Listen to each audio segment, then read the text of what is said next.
In 1987, an FBI agent vanished without a trace, leaving behind only rumors of defection and betrayal. For years, his disappearance was quietly buried by the Bureau, the case stamped closed and forgotten.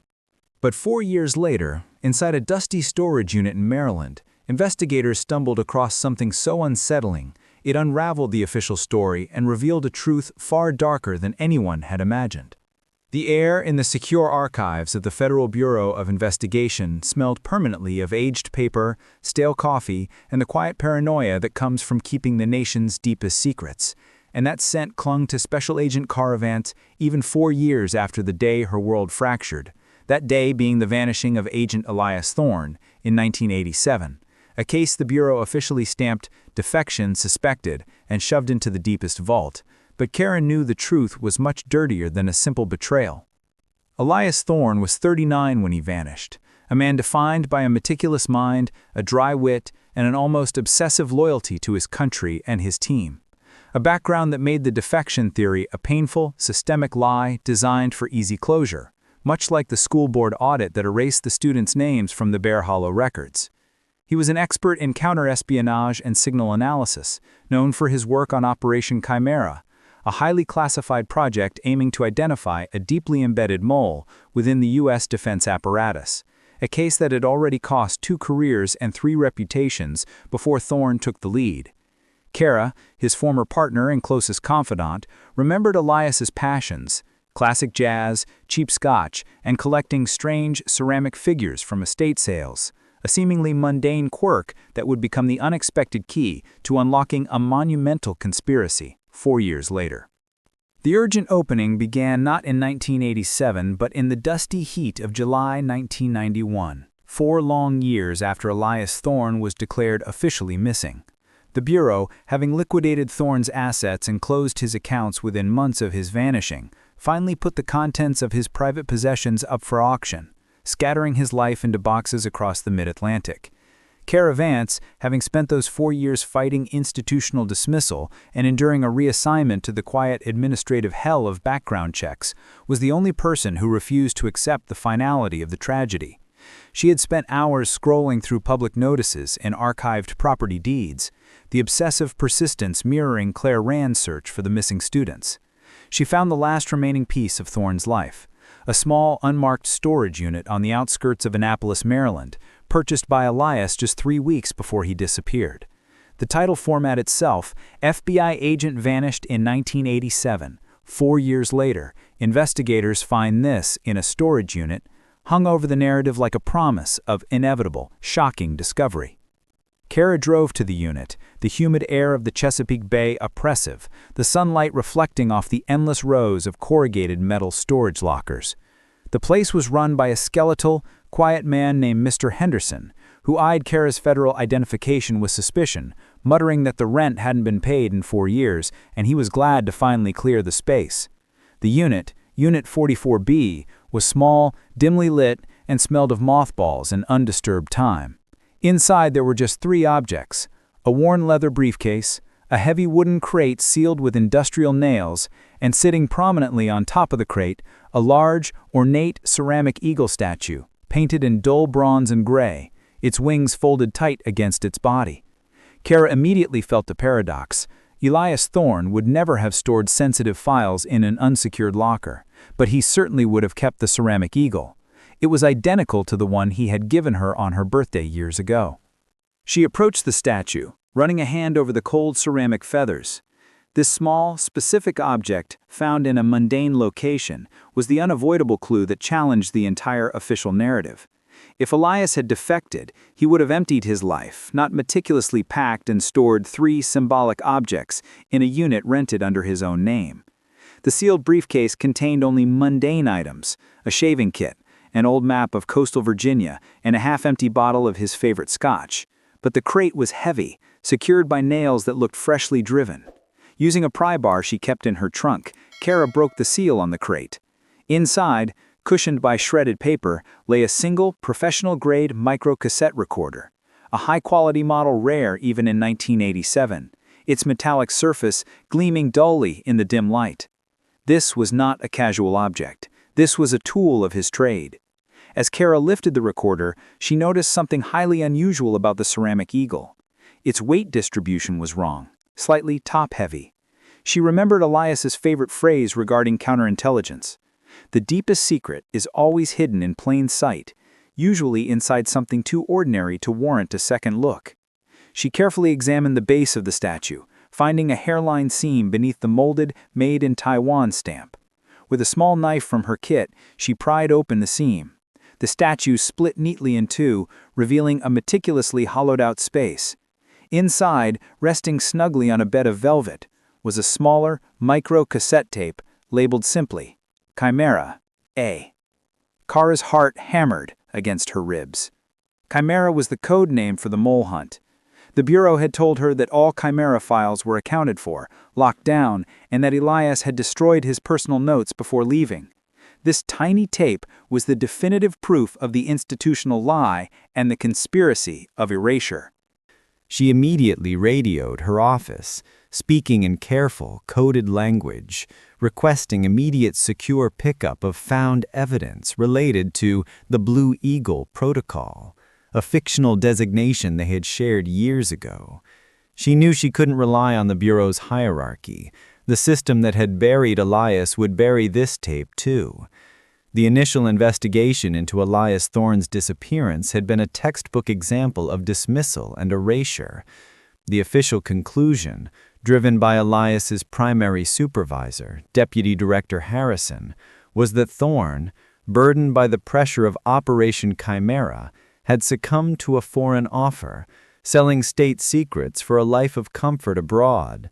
Harrison had emphasized Thorne's recent erratic behavior and dismissed Kara's insistence on a thorough search, claiming that Thorne had gone off book. Kara had found files were missing from Thorne's personal safe, his passwords changed, and his digital footprint expertly wiped clean, leading the Bureau to conclude Thorne himself had orchestrated his vanishing. But Kara had been persistent, constantly checking the old town council PDFs of her mind, looking for the tiny, illogical detail that proved the truth. Elias's decision to keep one small, coded piece of evidence contradicted the entire narrative of a clean, well-planned defection. Kara waited nearly 3 hours for the secure transport team to arrive, the humid air turning heavy with the threat of rain. She didn't dare listen to the tape. She needed the sanctity of the Bureau's forensic lab. But during those agonizing hours, she carefully examined the microcassette recorder found in the crate. It was running on 2 AAA batteries, and the tape inside was entirely blank. Elias had intended for the tape inside the Eagle, the secret tape, to be the only record. He had created an elaborate security system for one critical piece of evidence, just like the construction of the underground BHP facility. When the transport finally arrived, led not by a faceless security team, but by 2 senior agents Kara had never trusted, she knew she had been right to worry. "Agent Vance," Agent Thompson said, his voice flat and managerial. "Deputy Director Harrison sends his regards. We will take custody of the items now. Thorne's assets, correct?" "Agent Thorne's assets," Kara corrected, maintaining eye contact. She handed over the crate and the briefcase, but held the ceramic eagle tight against her chest. "The Bureau liquidator overlooked this small item. It's a personal artifact. I'll transport it myself for personal sentiment." Thompson paused, his eyes narrowing, reflecting the institutional resistance Kara had faced for 4 years. "Agent Vance, all items connected to a suspected defector must be cataloged immediately." "It's a gift he gave me years ago, Thompson." Kara lied easily, her voice steady. "I'll tag it when I get back to the office." Thompson decided the meaningless ceramic statue wasn't worth the bureaucratic fight. He signed the custody forms for the rest of the unit's contents and left with the crate and the briefcase. Kara drove away immediately, the small, heavy eagle wrapped in a towel on her passenger seat, the microcassette tucked into her brassiere. She had just committed 2 serious violations of federal protocol, but she had secured the anomaly that would shatter the institutional lie. Back at her apartment, Kara didn't sleep. Just like Claire ran when the weight of the missing children bore down on her, she spent the night studying the microcassette Chimera A under a magnifying glass. The magnetic ribbon was intact, but there was a minute, almost invisible residue along the edges. Dust, but not ordinary dust. It looked like fine mineral powder, something she had only seen once before during a counter-intel op in rural Nevada involving a decommissioned mining site. She realized the tape wasn't meant to be played on a standard recorder.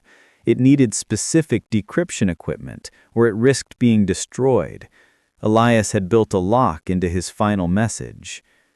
The next morning, Kara took a personal vacation day, knowing her actions the previous night had already marked her for review. She needed an expert outside the bureau, someone who wouldn't immediately report the existence of the tape to Deputy Director Harrison, who had been the architect of Elias's official erasure. Her mind settled on Dr. Silas Kwong, a brilliant but disgraced former cryptographer for the National Security Agency, now running a small, high-end electronics repair shop in a forgotten corner of suburban Virginia. Kwong, who had been forced out of the NSA years ago after questioning the agency's handling of an overseas asset, knew exactly how deep the rabbit hole went and possessed the necessary loyalty to truth over authority. Kara walked into Kwong's shop, the place smelling sweetly with solder and burnt electronics. Kwong, a thin man in his 60s with thick glasses, glanced at her FBI credentials inside, motioning her to the back room. She placed the tape on his workbench. "This came from a classified case," Kara stated, her voice low. "The contents need decryption, but it has to be done off the books. If anyone hears about this tape, it disappears forever." Kwong stared at the tape, adjusting his glasses. "Microcassette, pre-1990s. The residue looks like mica and feldspar. Why would an FBI agent be recording something near a mineral deposit?" "That's what the tape is supposed to tell us," Kara replied. "Can you run a spectral analysis on the residue first? Tell me where this dust originated." Kwong hooked the residue to a complex spectrometer, the machine whirring softly, displaying an array of colored lines on a monitor. He analyzed the data for 45 minutes, his face growing progressively grim. "The mineral composition is unique," Kwong finally declared, tapping the screen. "It matches geological surveys of one specific location, a decommissioned military testing ground in the Catskills, New York, used for psychological and chemical warfare research in the 1970s. It was shut down officially in '89, designated a nature preserve. Codename Site Nightingale." Site Nightingale. The name resonated with the chilling code of Bear Hollow Project 27. Thorn had vanished in 1987, and the site was officially shut down 2 years later. Kara knew that Elias hadn't defected to the Russians. He had been investigating something terrifyingly close to home, involving a high-level government operation similar to the clandestine funding of the Veritas project. Kara knew Elias hadn't defected. He had been infiltrating the final location of Site Nightingale, the experimental program run by Rutherford, an operation that psychologically tortured children by forcing them into simulated environments. She realized the horrific convergence. The bus vanishing in Delpine years later wasn't an isolated event. It was a repeated psychological experiment, the loop, honed by the same institutional monster. Kara grabbed the tape, the patient files, and a handful of photos, stuffing them into her tactical bag, her mission shifting from finding Thorn's killer to exposing a program of systemic psychological abuse. She turned to flee the archive room, but a floorboard creaked loud and unmistakable from the landing above. Kara froze, pressing herself into the shadows behind the desk, her breath shallow. The sound was too heavy, too deliberate to be Rutherford. A large silhouette passed across the top stair, a tall figure moving with a terrifying familiarity, like they knew the space intimately, someone who had waited long enough to make their presence known. Kara gripped the rusted drawer handle of the desk, pulling it open slowly, revealing the small, loaded handgun Elias had given her years ago. She knew she was not alone, and she was not simply stirring the past. She was walking directly into it, confronting the monster that had erased her partner and now waited in the darkness. Kara waited, the heavy silence punctuated only by her own frantic pulse, knowing that the figure who stalked the hallway was not Rutherford, but the hidden accomplice, the physical muscle that ensured the erasure, and that the drawer held a weapon that could save her life or seal her fate. But as the figure paused right outside the archive door, Kara recognized the distinct gold collegiate ring shining faintly on their hand, a ring identical to one she had last seen on the finger of the man who had ordered the FBI to close the file on Elias Thorne 4 years ago. And she knew then that the monster wasn't just outside the bureau, it was inside, and it had finally come to collect its secrets, and she was about to face the true architect of the institutional lie. The tall shadow that stopped just outside the archive door belonged not to the reclusive former psychologist Eleanor Rutherford, but to the very man Kara Vance had suspected, the man who had ordered the FBI to close the file on Elias Thorne 4 years earlier, the architect of the institutional lie, Deputy Director Harrison. And as his large silhouette paused, Kara, pressed tight against the desk, saw the unmistakable gleam of a gold collegiate ring on his hand, the same ring she had last seen in the halls of the bureau, the symbol of the institution that had buried the truth. Harrison pushed the door open, the sound echoing in the stale room, his expression a terrifying mixture of annoyance and professional patience, as if addressing a minor logistical error rather than confronting a former subordinate in a hidden, crime-ridden archive.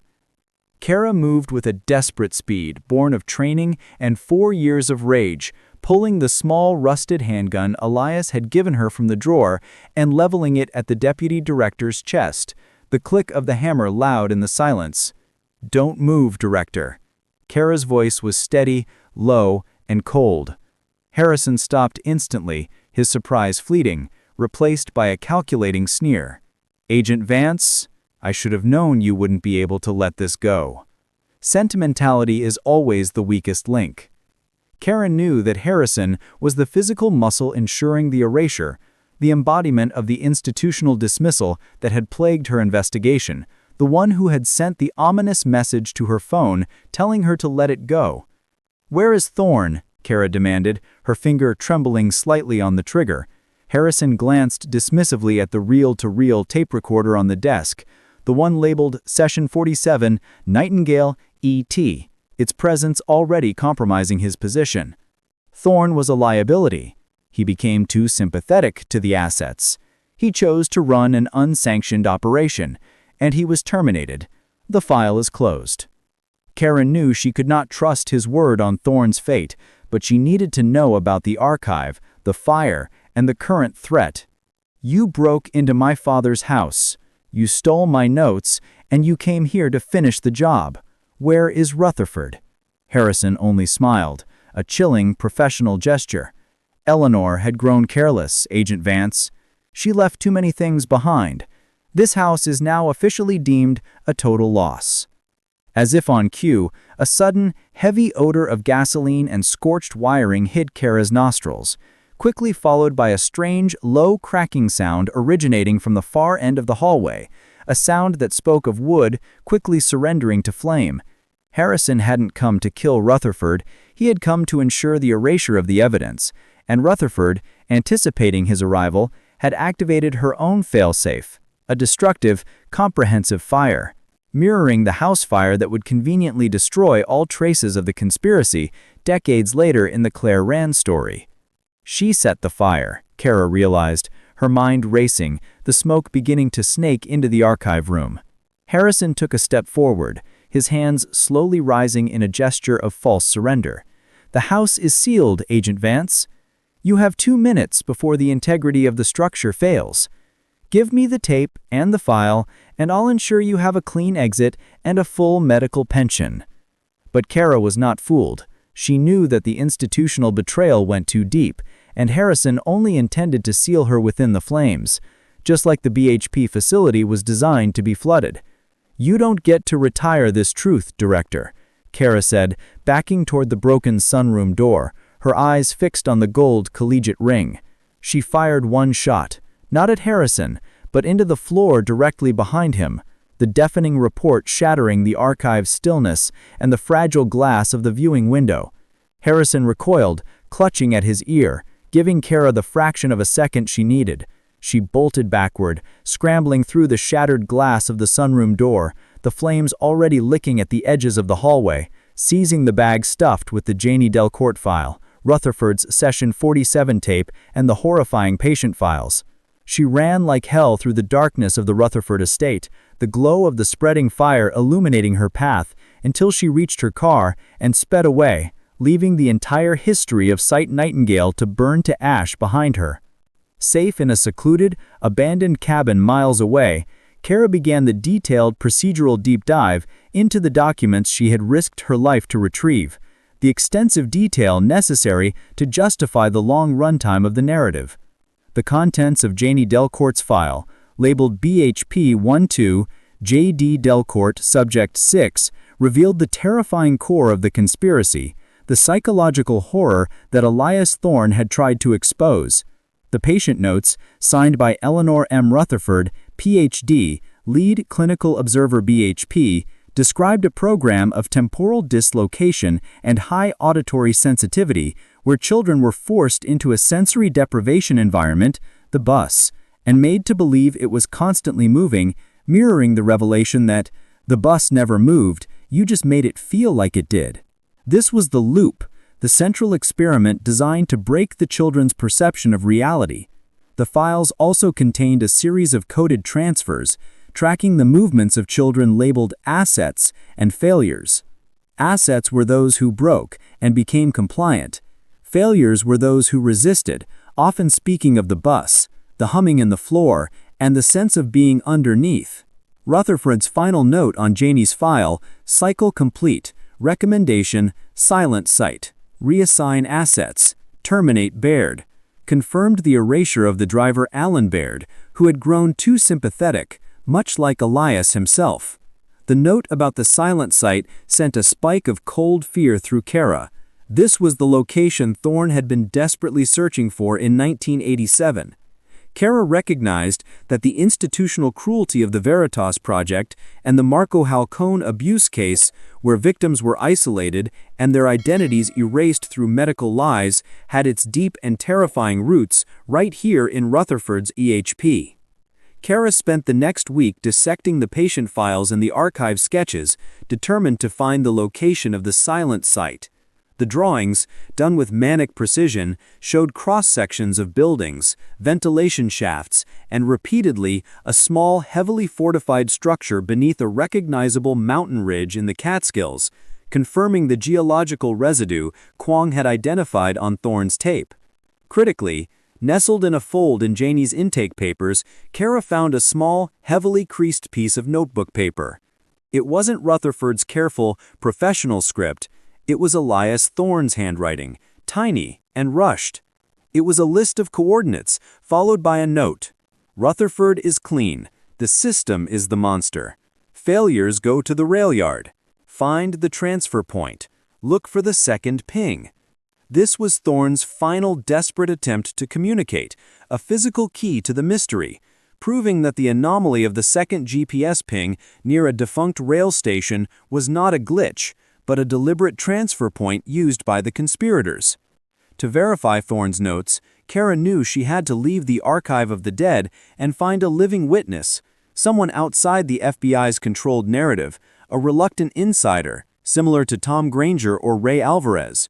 She drove to the Catskills, locating the area around Site Nightingale, the decommissioned military testing ground designated a nature preserve. The woods were quiet, overgrown, and felt hollow, exactly like the environment around Bear Hollow. Kara found an old ranger station, officially closed, but manned by a lone, grizzled ranger named Frank, who had worked environmental testing in the area since the late 1970s. Frank, who looked tired and wary, was initially defensive, claiming he knew nothing about the 87 vanishing or the 89 cleanup. Kara didn't mention Elias Thorne. Instead, she asked about the official closure of Site Nightingale in 1989 and the strange mineral deposits in the area. Frank's eyes narrowed, reflecting the institutional fear. "That cleanup was a joke," he muttered, spitting tobacco into a nearby can. "They didn't clean anything. They just sealed the main entry and buried the reports. Said it was low-grade chemical contamination, but they were hauling out specialized equipment for weeks. Not waste, equipment." Kara pressed him about the equipment's destination. Where did they move it? Where did the truckloads go? Frank finally broke, the weight of years of institutional silence too heavy to bear. They used the Old Bellows rail yard, 15 miles north. It was the only accessible depot that was off-book. Used it as a transfer point for a couple of days in early '88. Said they were moving archives, but the trucks were unmarked, and they were running silent. No lights, just after midnight. Frank's testimony confirmed the chilling accuracy of the GPS anomaly Claire Rand would track decades later. The defunct rail station was a recurring, hidden part of the conspiracy, a place used for transfer, movement, and erasure. Kara drove immediately to the Bellows rail yard, the same overgrown, deserted location Claire Rand would investigate, finding the sagging chain-link fence and the tracks rusted over. The air smelled of rust and damp soil. Inside the rectangular, flaking shed, she found the same faint old tire tracks and the massive, rusted trapdoor sealed shut with rusted bolts.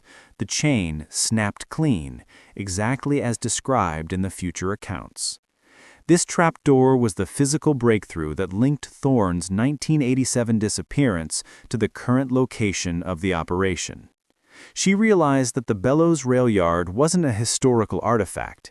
It was an active piece of infrastructure maintained by the conspirators, a facility for the silent site. As Kara documented the trapdoor, taking photos and detailed measurements, she heard a sound outside the shed, a faint, rhythmic crunching of gravel, the same sound Claire Rand would hear years later. Kara froze, pressing her back against the wall, the heavy silence punctuated by her shallow breathing. The footsteps paused just outside the door, deliberate and low. "You shouldn't be here," a low, gruff voice called out. Not Harrison's, but the voice of the physical enforcer, the operative now guarding the site, confirming that whoever set this up, they were still around. Karen knew that her continued presence was not a random encounter. It was a security breach, and her investigation was far too close to the truth. She waited, listening to the footsteps fade, knowing that she was being watched, monitored, and that the conspirators now knew she was leveraging Thorne's forgotten failsafe. She fled the rail yard, driving straight to the nearest town where she could get signal, uploading all her new evidence, Thorne's notes, Rutherford's files, Frank the ranger's testimony, and the photos of the rail yard trapdoor. She had built a complete chain of evidence, connecting the institutional liar, Harrison, to the psychological architect, Rutherford, and the physical side of the horror, BHP/railyard. Her investigation log grew longer, detailing the history of psychological field tests, the false defection narrative, and the terrifying truth that the children were not taken by accident, but were kept by a program.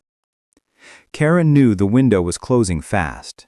Harrison had survived the fire, and now his operative was actively patrolling the evidence trail. She pulled out the anonymous journalist's contact, Elias Boone, the same journalist Claire Rand would later trust with her life. She typed out a long encrypted message, summarizing the entire history of Site Nightingale and attaching every file. She sent the notification, setting the files to go public automatically if she failed to check a secure server within 48 hours. Kara then checked Thorne's notes one final time. His last entry was a crude sketch of the trapdoor, and a single word written beneath it: Subannex. Look for the vent. The final test site, the place where the victims were kept, was not the shed itself, but the hidden space beneath, the BHP sub that the conspirators had been trying to flood and silence since 1987. The location was exactly where Thorne had made his final, frantic recording before his capture. Kara drove back to the rail yard, the urgency overcoming the terror. She needed physical proof from beneath the trap door. She parked the car, leaving her burner phone inside, set to upload her GPS coordinates every 5 minutes, ensuring that if she vanished, the file would go public automatically. She approached the shed, the silence now deafening, and found the rusted trapdoor.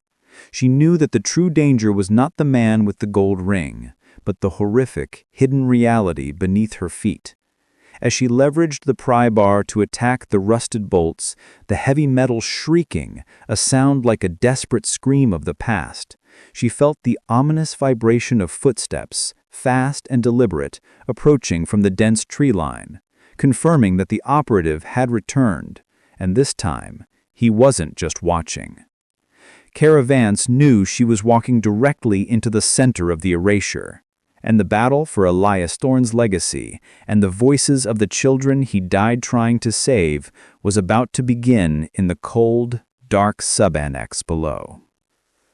The heavy silence of the bellows rail yard was violently shattered by the sound of rusted metal shrieking, a noise like a desperate scream of the past, as Agent Kara Vance wrestled the pry bar beneath the massive, sealed trapdoor, the bolts resisting years of decay and deliberate concealment, and the desperate sound was instantly answered by the rhythmic, fast crunching of gravel as the operative, the physical muscle of the conspiracy, returned from the tree line, knowing the integrity of the silent site was being compromised. And Karen knew that her survival hinged on seconds, abandoning the pry bar to throw herself down beneath the tracks, leveling her borrowed handgun at the edge of the shed. The figure who entered the shed was massive, clad entirely in black, moving with a silent professional menace that spoke of military training and years of dirty work, the same figure who had lurked in the shadows of the rail yard before. And Kara recognized him instantly from archived FBI surveillance photos as Agent Mark Olson, Harrison's longtime security detail, confirming that the conspiracy was not just institutional, but rooted in the Bureau's own enforcement mechanism. Olson moved to the trapdoor, seeing the displaced earth and the fresh gouges left by the pry bar, and he knew he was too late to prevent the breach, his jaw tightening with cold resolve.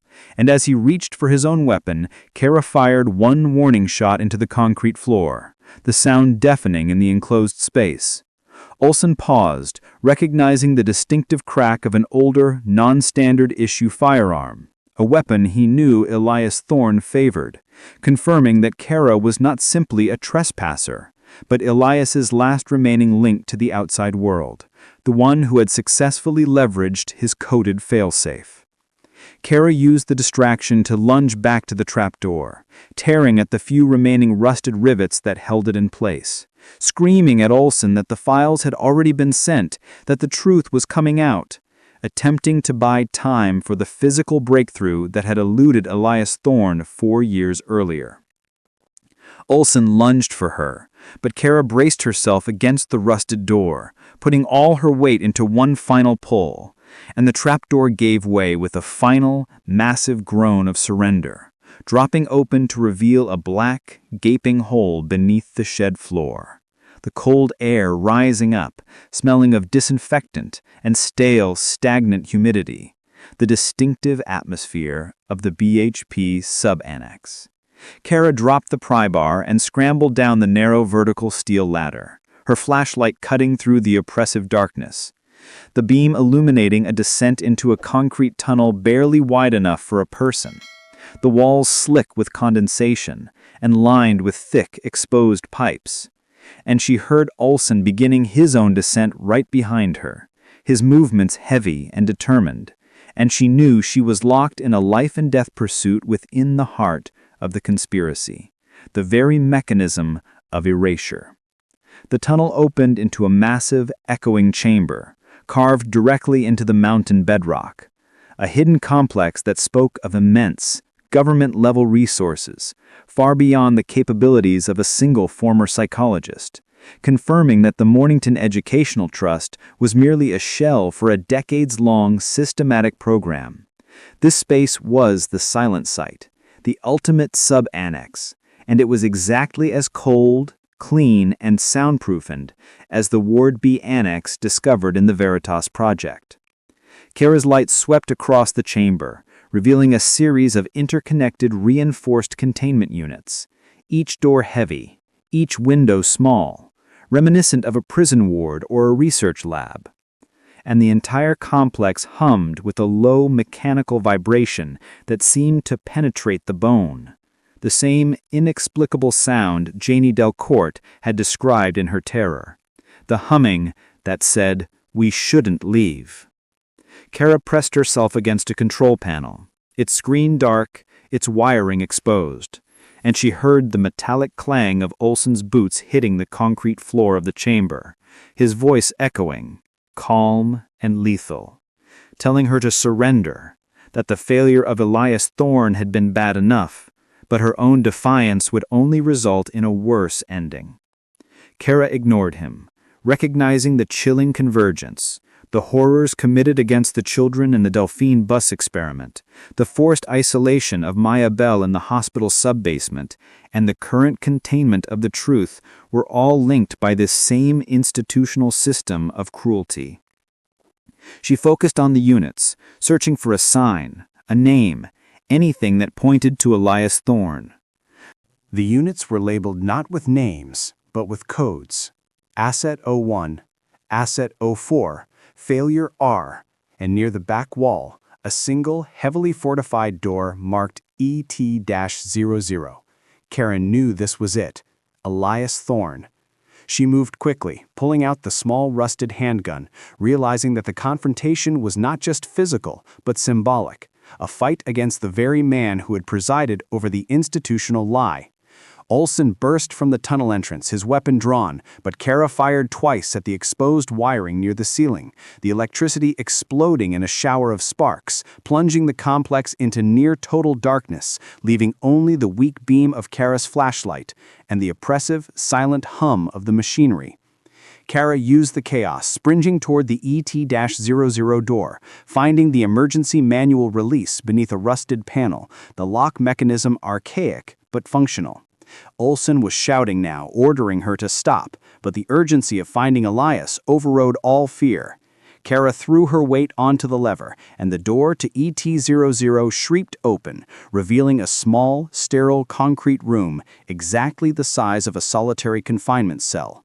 Sitting on a cot, utterly motionless, was a man, thin, gray, wearing faded institutional scrubs, his eyes staring blankly at the far wall. It was Elias Thorne. Kara dropped her weapon, rushing forward, her hands shaking as she touched his shoulder, whispering his name, but Elias didn't react. He didn't even blink. He was alive, but he was gone. A silent victim of the psychological program he had tried to expose, a ghost maintained by the same system that had erased his career. The truth crashed into Kara with horrifying finality. Elias hadn't defected to sell secrets. He had infiltrated Site Nightingale, found the sub-annex, and when Harrison and Rutherford realized he couldn't be killed without exposing the entire program, they placed him inside the loop, turning the hunter into the ultimate failure ET. Olsen reached the entrance of the unit, his weapon raised, the dim light glinting off the gold collegiate ring on his finger, confirming his role as the loyal enforcer of the institutional monster. "He's a clean terminal asset, Vance," Olsen said, his voice flat, devoid of emotion, the coldness mirroring Dr. Holt's clinical defense of the Veritas project. "He's been here 4 years. You should have stayed away." Kara stood, shielding Elias, her rage focused and steady. "This isn't just about Thorne, Olsen. It's about Rutherford, Harrison, and every kid who went through that bus. It's about Janie Delcourt and the others, the failures you kept underneath." Olson paused, a flicker of genuine shock crossing his face at the mention of the victims' names, realizing the depth of Kara's procedural deep dive. Kara knew her last chance was to leverage the technology and data she had carried, the core strength of the delayed justice and erasure arc.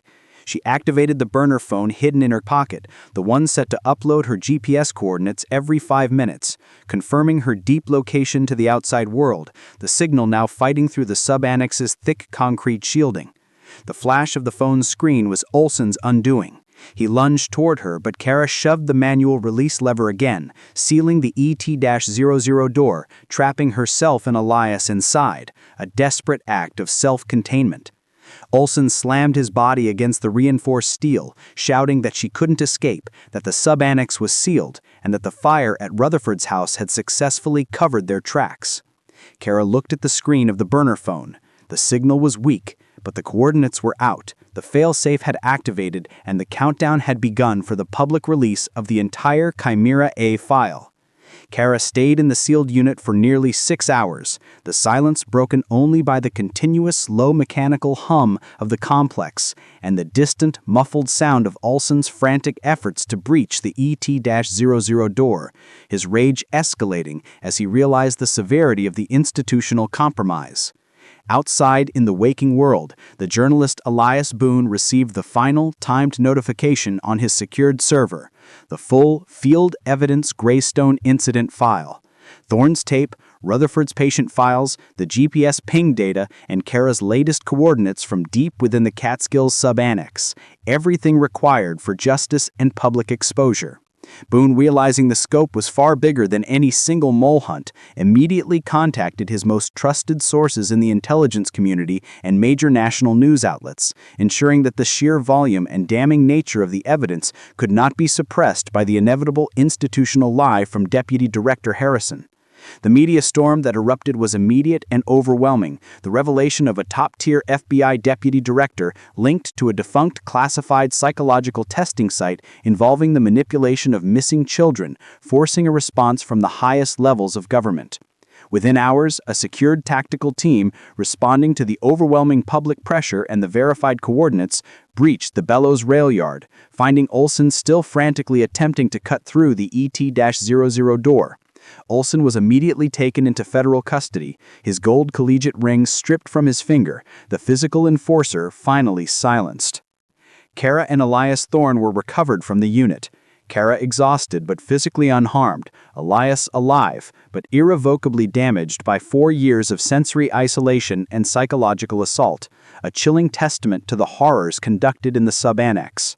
The subsequent investigation revealed the true, sickening depth of the delayed justice and erasure arc. Deputy Director Harrison was arrested at his desk, maintaining his flat, professional denial until faced with the overwhelming evidence recovered from the sub-annex's main control center, which confirmed that Site Nightingale had been resurrected by the Mornington Education Trust for 2 decades, preying on children designated as assets for their unique cognitive vulnerabilities. The true purpose of the bus vanishing in Delpine was revealed. It was a refinement of Thorne's original work, a psychological field test, the loop, honed by the system that had imprisoned Elias. Eleanor Rutherford, who had escaped the fire, was found 3 states away and arrested, the psychological architect of the cruelty finally held accountable.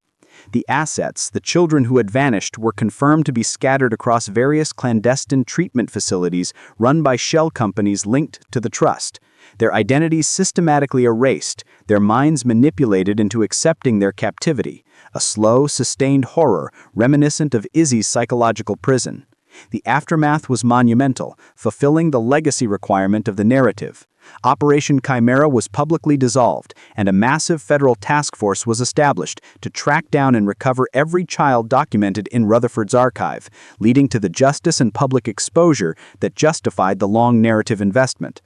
Kara Vance, the protagonist who risked everything on a nagging instinct and a small ceramic clue, emerged as the central figure in the Bureau's internal cleanup. Her persistence confirmed the terrifying truth. The deepest betrayal was not by a foreign power, but by the institutions sworn to protect their citizens. Elias Thorne was returned to his family, although his journey to recovery would be long and difficult, his silent struggle becoming a powerful symbol of the cost of pursuing the truth against the system. The children, like Janie Delcourt, though found years later, began the harrowing process of re-entry into a reality they had been conditioned to believe was long gone. The final image was not of a triumphant arrest, but of the sub-annex being permanently sealed, the silence below finally broken by the echoes of recovered voices. The story of Elias Thorne, the FBI agent who vanished and was found 4 years later in a secret underground facility, proved that the conspiracy of erasure was a chronic condition, a hidden horror that lingered for decades, only exposed when someone, driven by a simple, unwavering loyalty, dared to follow the smallest, most ignored clue. The files were public, the truth was out, but as the journalist Elias Boone noted in his final report, the network of shadows and shell corporations linked to the Mornington Education Trust still existed, leaving the chilling final warning. The investigation was over, but the fight for the others had just begun. And that's where the mystery deepens. The disappearance of Elias Thorne wasn't just about one missing agent. It was about a hidden system that was never meant to see daylight. But what do you think? Did the FBI cover up his fate, or was he silenced for getting too close to the truth? Drop your thoughts in the comments. I read every single one. If you enjoyed this story, don't just scroll away. Subscribe right now so you never miss our next case. And if you want to unlock exclusive mysteries, early access, and behind-the-scenes files, click the link in the description to join our insiders list. Your support keeps these stories alive, and who knows, the next one might be the case that finally cracks wide open.